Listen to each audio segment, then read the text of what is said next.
It's almost jaw-dropping. With the cost of college skyrocketing, it seems student debt woes have only grown worse. Here's some numbers. More than 44 million people now owe $1.3 trillion to the government and other student loan lenders.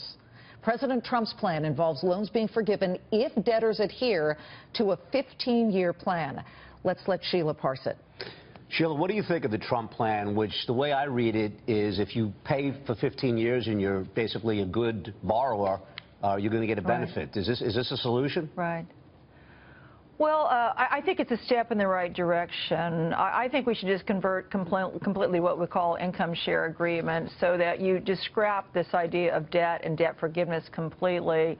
And all students who attend college who get help from the government, they sign a contract with the government that when they graduate, they will pay a certain percentage of their income over a period of time up to a cap in return to make a return on that investment for taxpayers. So, yeah, I think it's definitely a step in the right direction.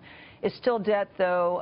It's still inflexible. It's still rigid. There's a tax liability at the end when you get the debt forgiveness, which may or may not be helpful if the student hasn't planned for it, if the borrower hasn't planned for it.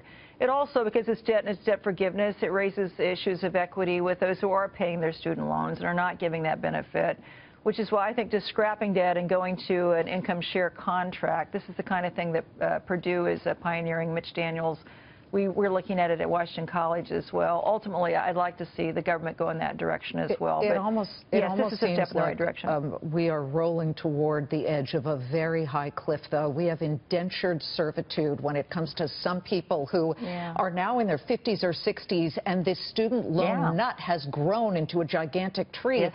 They can't get out from under it. So you're saying no haircuts, no debt forgiveness, but yet what else can we do? And to that end, I'm sorry, to that end, do you see a crisis coming?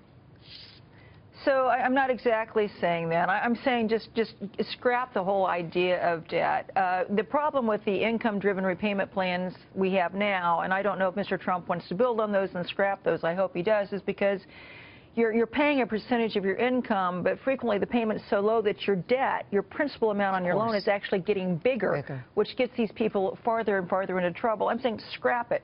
No debt, no principal, no interest. It's the difference between buying a share of stock in IBM or lending money to IBM. If you buy a share of stock in IBM, that's not a rigid obligation by IBM to pay you back. If IBM does well, you're going to do well. If IBM does badly, you're going to do badly. It's the same concept behind income share. It's not debt, it's equity. You take a percentage of the student's future income up to a cap for equity purposes. And that way there's no debt, there's no principal, there's no debt forgiveness. It's an obligation that's evenly applied to everybody who gets financing from the government to pay back a certain percentage of their income over a certain period of years to taxpayers. In a situation like that, do you want the private sector to basically help create these equity shares and then securitize them, or do you want the government to basically do that? Well, I think for now, so I think private investors can do it, colleges can do it as well. We're looking at trying to fund at least a pilot program with philanthropy, so I think there are a number of different ways it could be approached. But yes, I do think, and Purdue has used a combination of funding sources, which I think it's a great program. We're studying it very carefully and thinking about how we might design our own program. So yes, I think if you have private investment, there need to be very strong controls around it.